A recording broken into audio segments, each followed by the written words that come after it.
Let's discuss the topic in more detail.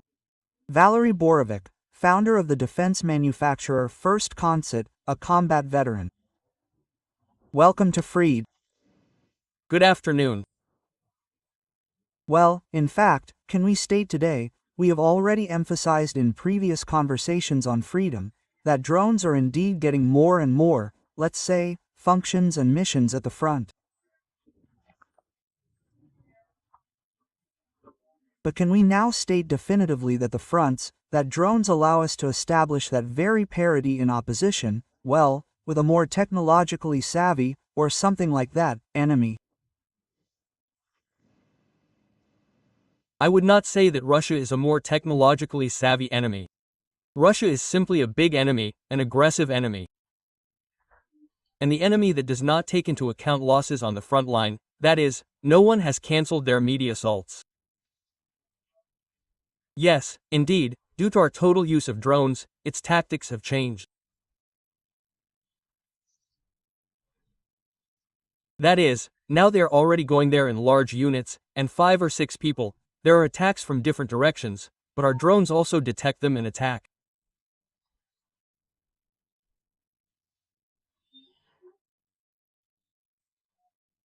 Therefore, drones are really a serious help for us in this war, because we cannot put the same army with the same numbers against the enemy.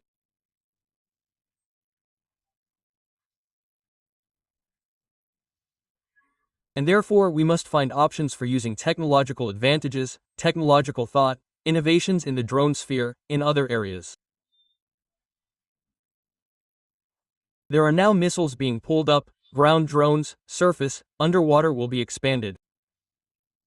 And therefore this, direction is very important for preserving the lives of soldiers. Because one drone, it saves the life of not one soldier, but an entire unit can save lives, depending on what functions it performs. Elements of artificial intelligence, the use of artificial intelligence for the production of drones. This already exists, Ukraine is already using it, but to what extent can we now fully utilize the advantage of such technologies? How much has this advantage been studied, so to speak? Well, artificial intelligence helps, in fact, a machine make decisions more accurately and faster than a person can.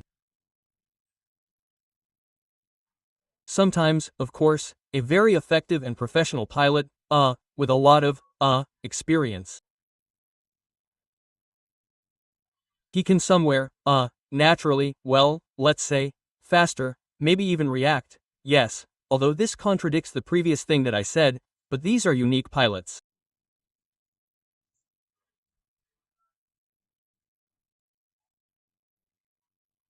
Artificial intelligence is very important that, well, when using, more precisely, artificial intelligence, it is important that it can work, without coordination with the ground station, without communication in those points where there is a total impact of electronic warfare systems, with puffing, then already, in fact, the drone, with the help of artificial intelligence makes a decision without coordination with the pilot on its own.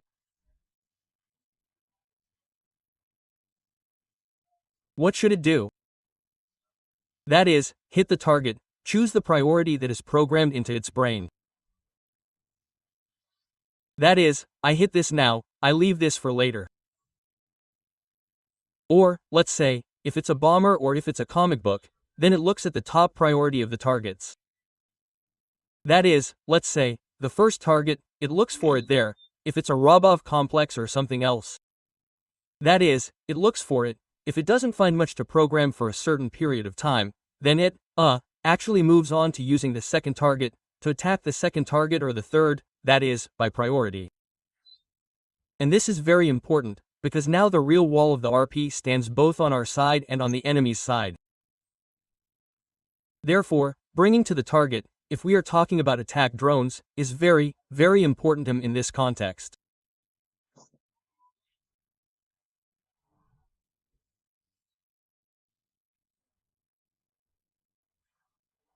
It is also very important for reconnaissance aircraft, for long-range drones, which will definitely no longer be able to work through a pilot, be controlled by a pilot, then here it can independently replicate, find the necessary objects, give coordinates for destruction or for the exit of special groups to destroy some enemy forces or objects.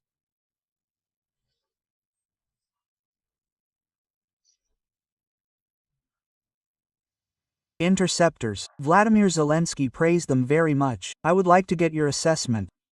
And how important is it now for Ukraine to build up this type of drones? In general, what is their main essence? Because it is part of one of the components of air defense, and it has already proven itself well in a fairly short period of time. It needs to be developed. There's still work to do, I will say, in the interceptor. We were just talking about artificial intelligence. It is very important that the interceptors are adapted completely for autonomous operation, because, well, a large number of drones are flying to Ukraine, to civilian facilities, to infrastructure facilities, military facilities, production facilities.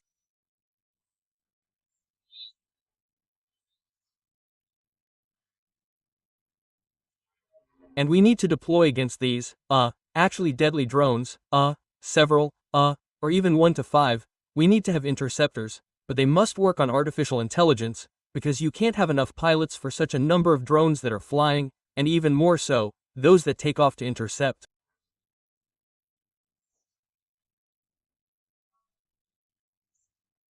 Therefore, it is necessary that in the end, at the end point, it is already done by artificial intelligence. Because you understand that it is difficult when an object flies at a speed of 200 plus km. Your drone is still on course, and to catch it and hit it, it requires skill after all.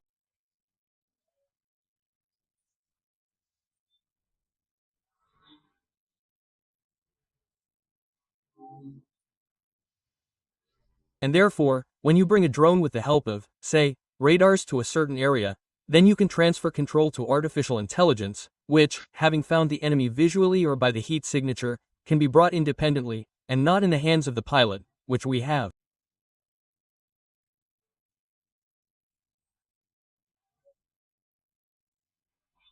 There is, which works and has been working for a long time to destroy drones. This is there, well, they have started to highlight this trend now, and for more than 1.5 to 2 years, the guys have been working to destroy drones in various directions.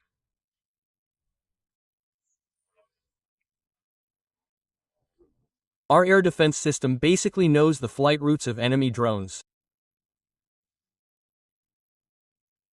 It is clear that it changes their altitudes and trajectories, but basically we understand how they fly, especially since there is tracking through sound sensors. And here the most important thing is, this is the final miles, bringing to the strike by the pilot, who must be either very professional, or, as I said, there must be artificial intelligence on the port to bring it independently without the pilot's influence. Then you can quickly teach the pilots not such a super professional skill. Take off and forget, is called, right? And then the system will really work. When the DFTG and MDFTG fighters who are now working with machine guns, they can be partially retrained to work with drones, when they do not need to be made super professional. Therefore, this aspect is very important in this fight. Valeriy, we literally have about 30 seconds left. Of course, I would like to talk to you more. Kit Kalok was delighted with the Ukrainian drones, and the United States of America needs Ukraine's experience. It is slightly behind China and Iran, and Ukraine is developing drone technologies quite coolly. To what extent can Ukraine become a global exporter of drones after the war? It can already become one, we just need a lot of them. Export permission should be given when the state does not contract, for example, during this period, or it does not have the finances to support the manufacturers for some period. Export permission should already be given. And if partners in the West are interested in this, then, naturally, we should share these technologies, because they share their weapons with us and so on. Close cooperation is very important here. In this regard, we are also working in order to conquer Western markets with partners after the war. Well, and now to start cooperation to help Ukraine and produce for our partners. Valeriy, thank you for joining Freedom. Valeriy Borovyk, founder of the company, manufacturer of defense products Contact, participant in military operations, was on the line with us.